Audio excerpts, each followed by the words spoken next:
Un saludo a los amigos de BPI TV, soy Héctor Luis Caldera desde la ciudad de Caracas. Estamos totalmente en vivo desde el edificio de la Central de Trabajadores de Venezuela, exactamente el edificio de la CTV, ubicado en el centro de la ciudad de Caracas, para presentarles a ustedes una entrevista con distintas personalidades que se encuentran desde acá. En este momento vamos a iniciarla con el economista Carlos Hermoso, el doctor Carlos Hermoso, profesor de la Universidad Central de Venezuela, y también nos va a hablar o ayudar a analizar un poco todo lo que ha sido este paquete de medidas económicas impuestas por el presidente Nicolás Maduro. Profesor Hermoso, estábamos hablando hace un momento y tratando de analizar un poco lo que son estas medidas. Antes de entrar en profundidad, ¿cómo las percibe desde un punto de vista amplio? Ya estamos hablando que se inició empezando con la reconversión monetaria el día de ayer. Hoy vemos todavía parte de la población, autobuseros que todavía no saben cómo cobrar, también mucha confusión en la calle,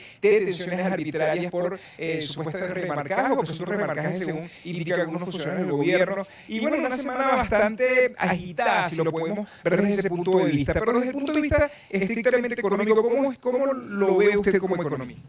Bueno, en primer lugar, esto se trata de un paquetazo, digamos, vulgar y silvestre. Lo que pasa es que tiene mucho impacto porque es el cambio de un signo monetario. O sea, está sacando del juego el bolívar fuerte. O sea, ya no existe el bolívar fuerte, no es una reconversión, es un cambio de signo monetario y lo estás anclando a una figura que te sirve de puente, a su vez, para tener como referencia en última instancia el dólar. O sea, esto es, como lo reconoce el mismo presidente Maduro, una dolarización en toda regla. Y una dolarización, o sea, un cambio de signo monetario supone una adaptación del precio al valor que tienen las mercancías, que tienen todos los bienes y servicios. No solamente los bienes y servicios, sino lo que tienes en reserva. O sea, toda esa masa monetaria que puede convertirse en capital, que está en la banca, que tiene la gente en su depósito. Entonces, eso requiere de un readecuamiento. Entonces, por el gran impacto que tiene,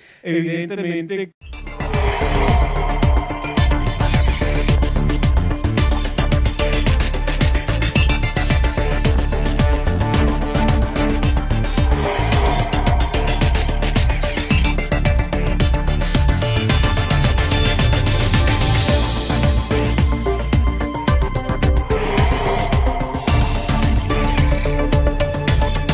Entonces, en este caso, con la dolarización, lo que se persiguen son objetivos muy puntuales. O sea, el primer objetivo, a partir de la dolarización, alcanzar inflación cero.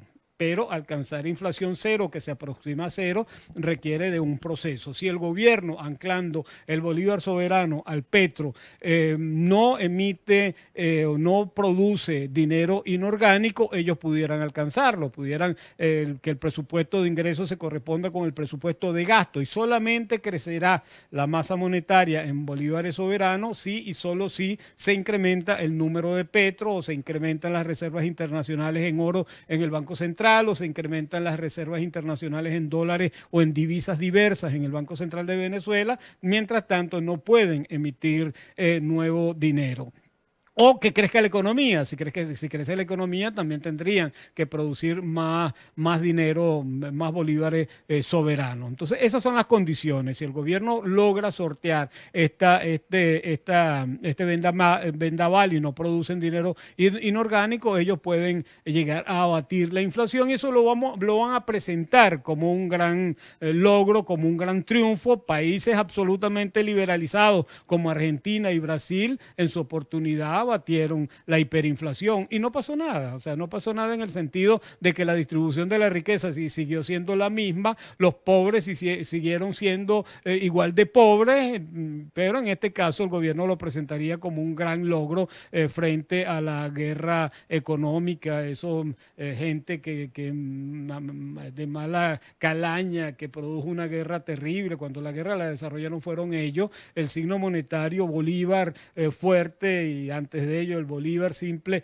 no cumplieron con su papel por una errática política económica, que está ajustada a las demandas del mercado internacional. De tal manera que el primer objetivo es ese. Segundo objetivo que tiene el gobierno es garantizar una capacidad de crédito, o sea, garantizarle sobre todo a los chinos, que es el principal tenedor de deuda venezolana, garantizarle que le van a pagar sus reales. O sea, el gobierno en el presupuesto de gasto no va a modificar para nada la partida correspondiente al pago de deuda. Y no lo va a tocar, lo va a garantizar precisamente por el hecho de que paralelamente a la implantación de un nuevo signo monetario se incrementa el tributo, se aumenta 4 puntos del IVA y además de que se aumentan 4 puntos del IVA, tenemos aquella amenaza de dolarizar el precio de la gasolina, de tal manera que con eso van a aumentar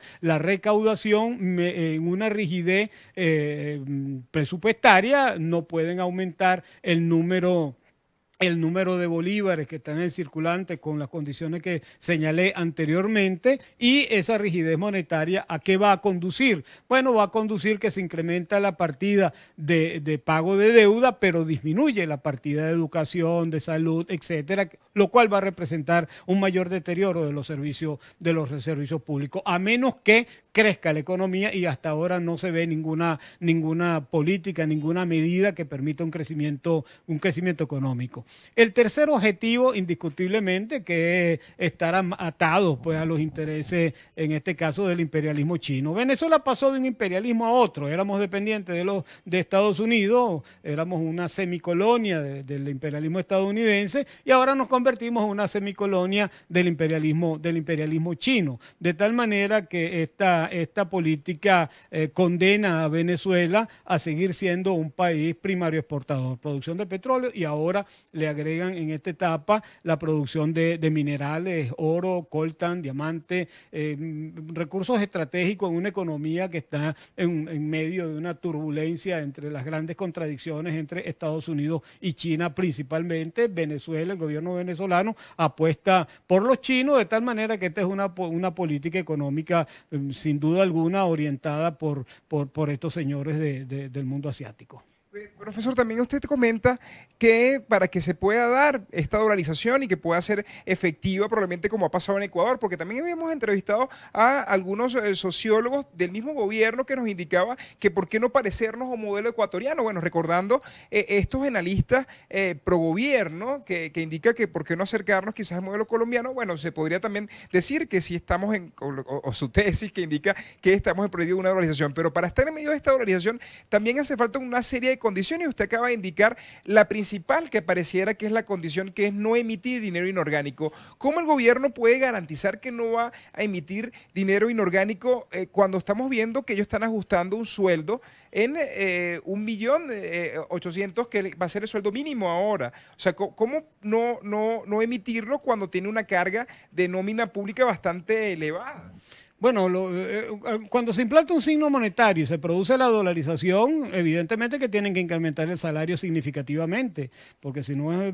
Y en Venezuela durante los últimos 5 años, evidentemente que el salario real de los trabajadores se fue al piso. $200 aproximadamente era el salario mínimo en el año 2013 y pasamos a un salario mínimo que cerramos, haciendo un cálculo así somero, cerca de $1. El salario mínimo venezolano hasta el viernes de la semana pasada era aproximadamente de $1. De $200 a $1, evidentemente que se pulverizó el salario del venezolano. Si vas a dolarizar, bueno, tienes que dolarizar el salario, pero están dolarizando el salario a $30. Con $30 no estás recuperando los $200 que dejaste bien atrás en el año 2013. De tal manera que $30 no representa nada. Que si eso va a traer consecuencias nefastas para los empresarios, no. Esto va a traer consecuencias nefastas para los trabajadores. ¿Por qué? Porque le están aumentando a $30, pero le estás aumentando el IVA. Le estás aumentando a $30, pero el precio de muchos productos, de muchos rubros, se va a dolarizar. Aquí se va a dolarizar CanTV, se va a dolarizar la electricidad, se va a dolarizar todos los servicios públicos y se va a dolarizar la gasolina. O sea que te dan $30 para quitártelo. De tal manera que el empobrecimiento va a ser para el trabajador.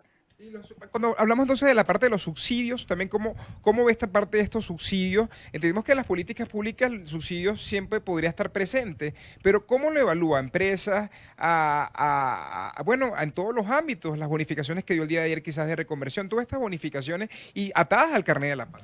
Bueno, la primera bonificación significativa que da el gobierno es la eliminación del impuesto para la importación. O sea, los principales beneficiarios de este paquete son los importadores, sin duda alguna.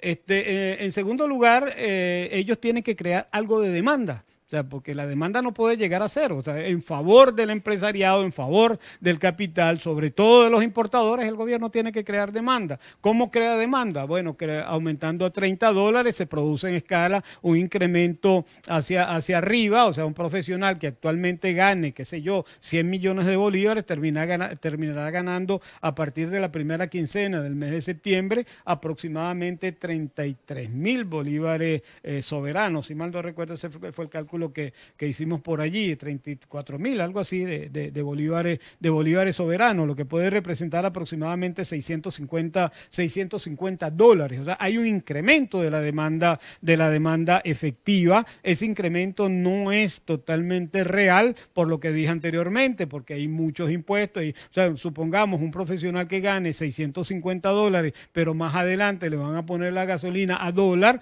Si utiliza el carro durante el mes, gasta aproximadamente 200 litros de gasolina, nada más que en gasolina se le van a ir $200, de tal manera que es un golpe a la capacidad de demanda que tiene ese profesional. En fin, entonces el gobierno está creando una política económica donde no puede llevar la capacidad de demanda a cero, sino que tiene que elevar un poquito la capacidad de demanda, repito, sobre todo para los importadores, y ahí el mandado se hace completo. O sea, está produciendo un cambio que tiene un gran impacto, pero no ha cambiado nada. Profesor, entendemos que muchos indicaban que la dolarización era parte de la solución que podía tener el gobierno, pero recomendaciones, porque al parecer este proceso no es para muchos el proceso que debió haberse dado para poder eliminar el proceso de hiperinflación que está viviendo en Venezuela. Recomendaciones que pudiera hacer a futuro, ¿cómo usted ve también el futuro de Venezuela si no se toman estas recomendaciones que probablemente pueden tener muchos de los economistas como usted? Bueno, en primer lugar, la dolarización no es ninguna solución. Atar tu signo monetario a un signo monetario extranjero es una cosa que te resta tremendamente soberanía. En este caso, Venezuela no está dando per se al dólar. En las primeras de cambio está dolarizando, pero a la postre, si el yuan sigue sustituyendo al dólar y el mercado petrolero se sigue yuanizando, al final terminaremos atados al yuan, no al dólar. Y dentro de la guerra mundial de divisas, evidentemente que el yuan tiene actualmente todas las de ganar, porque es el signo monetario más sólido de la economía mundial. Más bien los chinos han frenado la sustitución del yuan por el dólar porque no le conviene, porque tienen mucha deuda estadounidense en sus manos. 1.4 billones de dólares, si mal no recuerdo, estaba en los últimos tiempos esa deuda en manos chinas.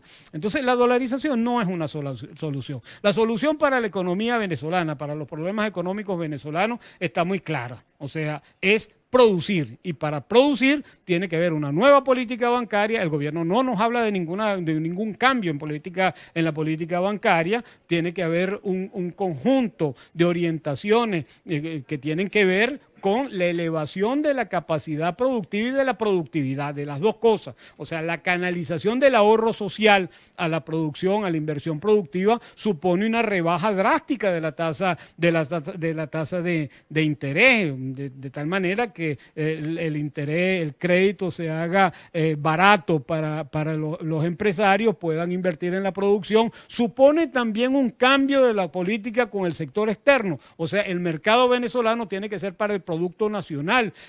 Tienes que cerrar las importaciones, compre venezolano, se produce venezolano con más calidad y frena la importación. Venezuela no está haciendo nada para frenar la importación. Por el contrario, el gobierno venezolano con este paquete de medidas acaba de anular los impuestos, los aranceles a los productos importados. Inicialmente dijeron que era únicamente para medios de producción, pero lo que tenga Z es otra cosa. Claro, en la locución el presidente también se le chispoteó y dijo que era inicialmente para medios de producción, pero después dijo en la misma locución que iba a ser de todos los bienes importados, y en la Gaceta lo que se establece es eso. O sea que en la primera de cambio está favoreciendo al producto importado y no al producto nacional. De tal manera que en Venezuela, en primer lugar, se requiere de un cambio de gobierno para que implante una política de carácter nacional y popular.